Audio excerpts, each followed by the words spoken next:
కేవలం 9 ఓట్లతో ఎంపీని గెలిపించిన చరిత్ర ఆ పార్లమెంట్ ఓటర్లది.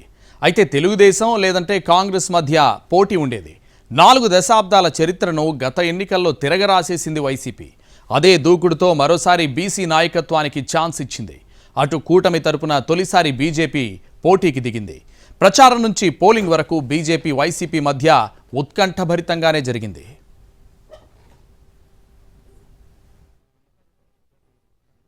స్వయంగా ప్రధాని మోడీ రంగప్రవేశం, భారీ సభతో హోరెత్తిన కూటమి ప్రచారం, సిద్ధం సభలతో పోటెత్తించిన సీఎం జగన్, కేంద్ర మంత్రులు, స్టార్ క్యాంపెయినర్ల హంగామా. ఇది అనకాపల్లి జిల్లా పార్లమెంట్ ఎన్నికలు జరిగిన తీరు. గతంలో ఎన్నడూ లేనంత హైప్ ఈసారి ఓటర్లకు కొత్త అనుభవాన్ని పరిచయం చేసింది. కారణం, ఇక్కడ బరిలోకి దిగిన అభ్యర్థులు వాళ్ల రాజకీయ, ఆర్థిక, సామాజిక నేపథ్యం. బీజేపీ వైసీపీ డైరెక్ట్ ఫైట్కు దిగడంతో పోటీ రంజుగా సాగింది. కూటమి తరఫున బీజేపీ అభ్యర్థి సీఎం రమేష్ బరిలోకి దిగితే, అధికార పార్టీ డిప్యూటీ సీఎం బూడి ముత్యాల నాయుడును పోటీ చేయించింది. ఎలాంటి అంచనాలు లేని అనకాపల్లిలో ఉద్దండులు బరిలోకి దిగడంతో సీన్ మొత్తం మారిపోయింది. ఇక్కడ పార్టీల బలాబలాలతో పాటు నేతల వ్యక్తిగత చరిష్మా కీలకమైంది. పోటీ చేయాలనే ఆలోచనతో 6 నెలల ముందు నుంచే గ్రౌండ్ వర్క్ చేసిన సీఎం రమేష్ ప్రచారం నుంచి పోల్ మేనేజ్మెంట్ వరకు దూసుకుపోయారు. మెగాస్టార్ చిరంజీవిని కలిసి ఆశీస్సులు తీసుకున్నారు. సోషల్ మీడియా ద్వారా విస్తృతంగా కనెక్ట్ అయ్యారు. సీఎం రమేష్ అభ్యర్థిత్వం ఖరారైన తర్వాత ఎమ్మెల్యే అభ్యర్థులు, టీడీపీ జనసేన కేడర్కు కాన్ఫిడెన్స్ పెరిగింది. అనకాపల్లి అభ్యర్థి విషయంలో కూటమి, వైసీపీలు గుంభనంగా వ్యవహరించాయి. బీజేపీ పోటీని ముందే ఊహించిన వైసీపీ కాపు, వెలమ నాయకత్వంలో ఎవరిని పెడితే గట్టి పోటీ వస్తుందనే లెక్కలు వేసుకుంది. మంత్రి అమర్నాథ్ పేరు ప్రచారంలోకి వచ్చినప్పటికీ అనేక తర్జన భర్జనల తర్వాత డిప్యూటీ సీఎం బూడి ముత్యాల నాయుడును బరిలోకి దించింది. బలమైన వెలమ సామాజిక వర్గానికి పెద్దపీట వేశామనే అభిప్రాయాన్ని ప్రజల్లోకి వెళ్లేలా చేసింది. లోకల్, నాన్ లోకల్ అంటూ ముత్యాల నాయుడు జనంలో పెద్ద చర్చే పెట్టారు. అనకాపల్లి లోక్సభ నియోజకవర్గం 1962లో ఏర్పాటైంది. మొదటి నుంచి ఇది జనరల్ కేటగిరీలోనే కొనసాగుతోంది. అనకాపల్లి పార్లమెంట్ పరిధిలో పాయకరావుపేట, పెందుర్తి, మాడుగుల, చోడవరం, అనకాపల్లి, యలమంచిలి, నర్సీపట్నం ఉన్నాయి. ఒకప్పుడు కాంగ్రెస్ పార్టీకి అడ్డా. ప్రాంతీయ పార్టీల రాకతో పూర్తిగా మారిపోయింది. ఇప్పటి వరకు 15 సార్లు ఎన్నికలు జరగగా 9 సార్లు కాంగ్రెస్, 5 సార్లు టీడీపీ గెలిచాయి. ఈ చరిత్రను గత ఎన్నికలో తిరగరాసేసింది వైసీపీ. 2019లో లోక్సభ పరిధిలో అన్ని స్థానాలను స్వీప్ చేసేసింది. బీశెట్టి సత్యవతి 89,192 ఓట్ల మెజార్టీతో విజయం సాధించారు. టీడీపీ, వైసీపీ 2 పార్టీలు గౌర సామాజిక వర్గానికే టికెట్లు కేటాయించాయి. అభ్యర్థుల వ్యక్తిగత అంశాల కంటే జగన్ వేవ్ దుమ్ము రేపింది. ఆ ఎన్నికలో 12,40,456 ఓట్లు పోలయ్యాయి. 81.54% పోలింగ్ నమోదైంది. వైసీపీ అభ్యర్థి సత్యవతికి 5,86,226 ఓట్లు పడితే వైసీపీ షేర్ 47.33%. ఈ నియోజకవర్గంలో కాపు, గౌర సామాజిక వర్గాలతో పాటు వెలమల కీలకం. మొత్తం ఓటర్లలో 70% ఈ 3 సామాజిక వర్గాల వాళ్లే ఉంటారు. అందుకే అనకాపల్లి ఎంపీగా ఈ 3 కమ్యూనిటీల నేతలే అవకాశాలు దక్కించుకుంటూ వస్తున్నారు.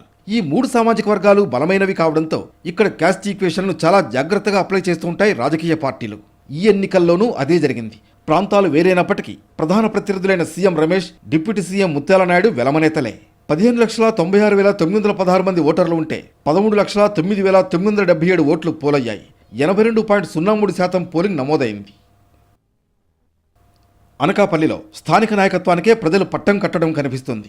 పార్టీల ప్రభావం కంటే అభ్యర్థుల వ్యక్తిగత ఇమేజ్ కీలకం. ఇక్కడి నుంచి గెలిచి ఢిల్లీ సభకు వెళ్లిన వారు మంత్రులయ్యారు. ఈ స్థానంలో అరుదైన రికార్డులున్నాయి. కాంగ్రెస్ పార్టీ అభ్యర్థిగా ఎస్ఆర్ఎస్ అప్పలనాయుడు హ్యాట్రిక్ విజయం సాధించారు.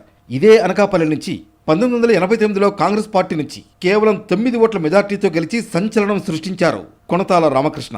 అప్పలనాయుడు తర్వాత కాంగ్రెస్ నుంచి 2 సార్లు విజయం సాధించిన ఎంపీ కూడా కొణతాల ఒక్కరే. 1996 తర్వాత రాజకీయాల్లో చాలా మార్పులు చోటు చేసుకున్నాయి. టీడీపీ తరఫున మాజీ మంత్రులు అయ్యన్న, గంట, అవంతి శ్రీనివాస్ వంటి వాళ్లు ప్రాతినిధ్యం వహించారు. 2009 నుంచి ఈ సీట్లో పోటీపై ఇతర ప్రాంత నాయకత్వం కన్నుపడింది. ప్రజారాజ్యం పార్టీ తరఫున అల్లు అరవింద్, టీడీపీ తరఫున నూకారపు సూర్యప్రకాష్ రావు, కాంగ్రెస్ పార్టీ అభ్యర్థిగా సబ్బం హరి పోటీ చేశారు. త్రిముఖ పోరులో లోకల్ ఫీలింగ్తో సబ్బం హరి గెలిచారు.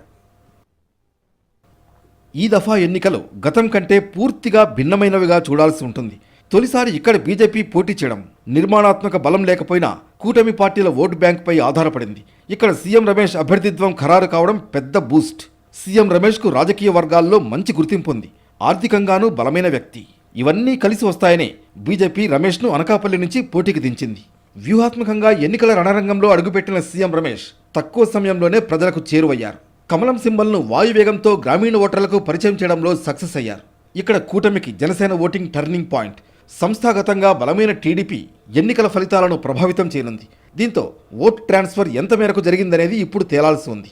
7 అసెంబ్లీ స్థానాల్లో 3 చోట్ల జనసేన, 4 స్థానాల్లో టీడీపీ పోటీ చేశాయి. ఎంపీ సీట్లో బీజేపీ పోటీ చేయడంతో ఓటర్లను కన్ఫ్యూజ్ చేస్తుందనే అనుమానాలు ఉన్నాయి. చైతన్యం పెరిగిన తర్వాత ఆ దిశగా ఆస్కారం తక్కువేనని కూటమి కాన్ఫిడెంట్గా ఉంది. అయితే గ్రామీణ ఓటర్ల పరిస్థితి ఏంటి అనేది అంతుపట్టడం లేదు. అటు వైసీపీ డిప్యూటీ సీఎం ముత్యాల నాయుడును బరిలోకి దించి కూటమికి కుదుపు తెచ్చింది. కాపుల తర్వాత వెలమ సామాజిక వర్గం ఓట్ బ్యాంక్ అధికంగా ఉన్న చోట డిప్యూటీ సీఎం ఫ్యాక్టర్ ఎంత అనేది ప్రశ్న. నూతన జిల్లాగా ఏర్పడిన అనకాపల్లిలో సంక్షేమ పథకాలు విస్తృతంగా ప్రజలకు చేరాయనే అంచనాలు ఉన్నాయి. మహిళా ఓటర్లు ఎటువైపు మొగ్గు చూపారు అనేది తేలాలి. సీఎం రమేష్ దూకుడిని తట్టుకుని డిప్యూటీ సీఎం బూడి ముత్యాల నాయుడు నిలబడలేకపోయారని సొంత పార్టీ నేతలే చర్చించుకుంటున్నారు. మాడుగుల నియోజకవర్గం దాటి రాజకీయం చేసిన అనుభవం లేని బూడి మిగిలిన ఎమ్మెల్యే అభ్యర్థులను సమన్వయం చేసుకోవడంలో తలబడ్డారనేది ఓ విశ్లేషణ. మొత్తంగా అనకాపల్లి పోరు అత్యంత రక్తి కట్టించేలా జరిగింది. ఇక్కడ విజయంపై బీజేపీ చాలా కాన్ఫిడెంట్గా కనిపిస్తోంది. మెడికల్ కాలేజ్ నిర్మాణం, 5 ఏళ్ల కాలంలో ఏర్పాటైన పరిశ్రమలు, మత్స్య పరిశ్రమ అభివృద్ధి, పూడిమడక జెట్టి నిర్మాణం వంటి హామీలు వైసీపీకి సానుకూల అంశాలు. అదే సమయంలో కనీస మరమ్మతులు లేని రోడ్లు, ఆశించిన స్థాయిలో రాని పరిశ్రమలు, ఉపాధి అవకాశాలు లేకపోవడం వంటివి ప్రతికూల అంశాలు. ఉత్తరాంధ్ర సుజల స్రవంతి పథకం పూర్తి కాకపోవడం మరో ముఖ్యమైన సమస్య. ప్రధాన జలాశయాల మరమ్మతులు, ఆలయ, పర్యాటక ప్రాంతాల అభివృద్ధిపై ఫోకస్ చేయలేదనే విమర్శలు ఉన్నాయి. ప్రజలు అవకాశం ఇస్తే అనకాపల్లి జిల్లాను అభివృద్ధి బాటలో తీసుకువెళ్లే దిశగా కృషి చేస్తానని సీఎం రమేష్ హామీలిచ్చారు. అనకాపల్లి జిల్లాలో ఏటికొప్పాక బొమ్మల పరిశ్రమకు చేయూత, పూడిమడక ఫిషింగ్ జెట్టి, ఇథనాల్ పరిశ్రమను తీసుకురావడం ద్వారా చెరకు రైతుల సమస్యల పరిష్కారం వంటివి రైతులను ఆలోచనలో పడేశాయి.